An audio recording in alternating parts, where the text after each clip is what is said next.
This is A Visit from St. Nicholas by Clement Clark Moore. 'Twas the night before Christmas, when all through the house not a creature was stirring, not even a mouse. The stockings were hung by the chimney with care, in hope that St. Nicholas would soon be there. The children were nestled all snug in their beds, while visions of sugar plums danced in their heads. And Mamma in her kerchief and I in my cap had just settled our brains for a long winter's nap.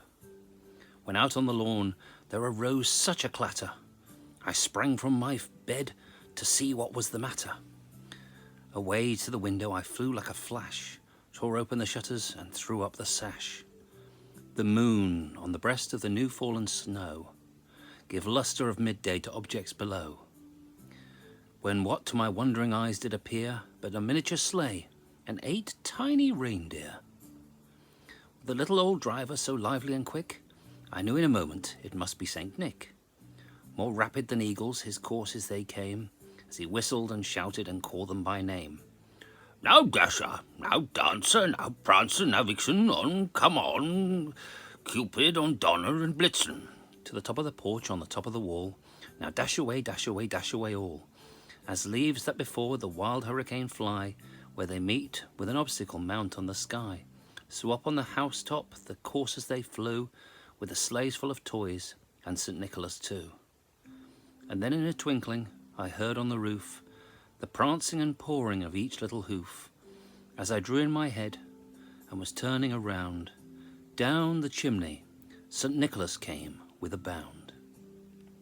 He was dressed all in fur from his head to his foot, and his clothes were all tarnished with ashes and soot.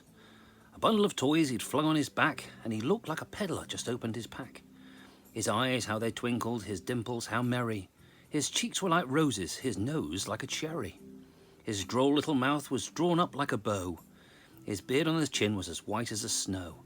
A stump of a pipe he held tight in his teeth, and the smoke it encircled his head like a wreath. He had a broad face and a round little belly that shook when he laughed like a bowl full of jelly.